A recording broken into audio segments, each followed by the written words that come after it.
اور آپ کو نصیحت کرتا ہوں اپنی زبان کی حفاظت کریں۔ میرے نبی نے کبھی ممبر پہ کھڑے ہو کر کسی کو برا بھلا نہیں کہا، عبداللہ بن ابی کو بھی برا بھلا نہیں کہا، مجلس میں بیٹھ کر کسی کو برا نہیں کہا، اور تو یہ کرتا ہے، مرتے دم تک آپ نے یہ کسی کو نہیں کہا۔ کسی کی کمی بھی دیکھی تو نظریں جھکا لی، اس کی کمی کو اچھالا نہیں۔ ہمارے ہاں، ہمارے خطیبوں کے ہاں یہ دین بن چکا ہے کہ ان کے سامنے میرے نبی کی سیرت نہیں ہے، تو میں آپ کے سامنے ہاتھ جوڑتا ہوں، ویسے بھی کسی کو اپنی زبان سے دکھ نہ دیا کرو۔ چہ جائے کہ ایک جوان بیٹے کی موت کا غم لیے ایک زندہ لاش پھر رہی ہو اور اس کو پتھر مارے جائیں اور اس پر اپنے غصے کو نکالا جائے، بڑے دکھ کی بات ہے بھائی، بڑے درد کی بات۔ یہ ہماری قوم کی گراوٹ کی انتہا ہے، گراوٹ کی میں تو اس وقت پاگل تھا، جہاں سے مجھے کسی نے جھوٹا خواب بھی سنایا تو میں نے تسلی لی کہ شکر ہے میرا بیٹا، جوان بیٹے کو اللہ نہ تنوں اٹھاون دے ویلا وکھاوے، اللہ تنوں اٹھاون دا ویلا نہ وکھاوے۔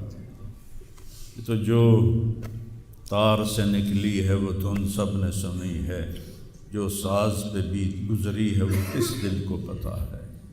یہ تو وہی جانتا ہے جس پہ یہ صدمہ گزرتا ہے، وہی جانتا ہے جس کا جگر ٹوٹے ٹوٹے ہوتا ہے۔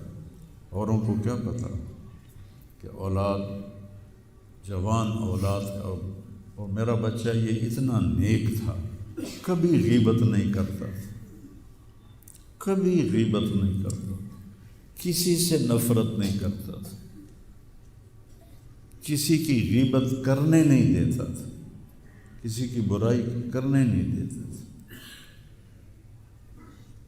یعنی اس کی آپ بات سنو کہ یا اللہ جن جن لوگوں نے پاکستان کو لوٹا ہے اس میں جتنا میرا حصہ لوٹا ہے میں نے سب کو معاف کیا۔ ایسے اخلاق والا بچہ میرا مر جائے اور مجھ پر تان و طنز ہو رہا ہو، قرآن خوانی کیوں کرائی، کوئی کفر کر دیتا ہے، اسلام ہی چوں نکل گیا۔ آج میں گیا ہوں اپنے، صبح بہت میرا سر بھاری تھا تو میں سیر کے لیے فجر کے بعد نکلا، اپنے مین فارم پر پہنچا تو وہاں نوکر کھڑے تھے، تو ہمارا ایک نوکر ہے شبیر اس کا نام ہے، تو وہ میں نے ایسے ہاتھ بڑھایا ملنے کے لیے، کہا میاں صاحب عاصم میاں طرح ساڈے نال مل لو، انج نہ مل لو۔ میں کیا وہ کیویں ملدا ہے؟ ہمارے ہاں زمینداروں میں نوکر اور زمینداروں کا آپس میں بڑا فاصلہ ہوتا ہے، وہ جب ہمیں ملتے ہیں تو یوں جھک کے ملتے ہیں یا گوڈے پکڑتے ہیں اور اپنے آپ کو پیچھے ہٹا کے کھڑے ہوتے ہیں۔ تو وہ شبو نے کہا جی ہم میاں صاحب سے ملتے تھے ایسے ہی جی میں ساڑھے نال مل دیں، تو وہ کہتے یار تم لوگوں کو تو ملنے کا طریقہ ہی نہیں آتا، ہاتھ کھولو۔ ان کے ہاتھ کھلوا کے ان کو جپھا ڈالتا تھا اور ان کے کپڑوں پہ مٹی لگی ہوتی تھی۔ ایسا میرا بیٹا گیا۔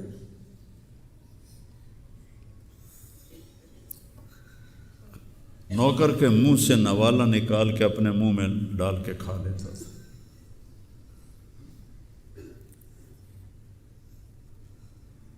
کبھی اس کی جیب میں پیسے نہیں ہوتے تھے، جو بھی دیتے وہ ادھر دے دیا، ادھر دے دیا، ادھر دے دیا، ادھر دے دیا۔ نئی گاڑی میں کوئی غریب آدمی کو بٹھاتا نہیں ہے، وہ نئی فارچون میں وہ پاگل کو بٹھاتا تھا۔ یہ بھی مذاق بنا دیا لڑکا، ہائے ہائے۔ اڑے ہو دل ہی تو ہے نہ سنگ و خشت، درد سے بھرنا آئے کیوں، اور تم مجھے اور رلا رہے ہو۔ اس کو بھی مذاق بنا دیا۔ وہ ابھی بھی زندہ ہمارے گاؤں میں ہیں، جائیں ویکھنے جا کے ویکھ لو۔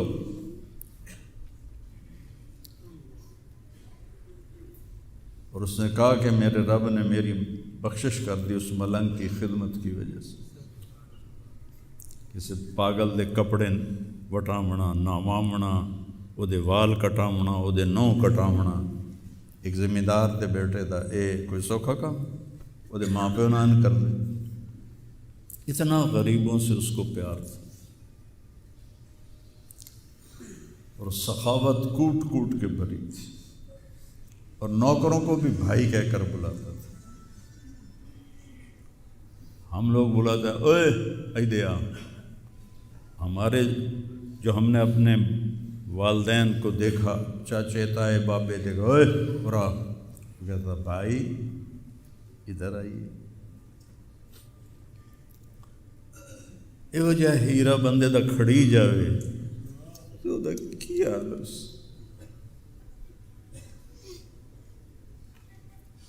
شرم ہی نہیں آتی لوگ کم بختاں نوں 4 ٹکے یا سستی شہرت لین واسطے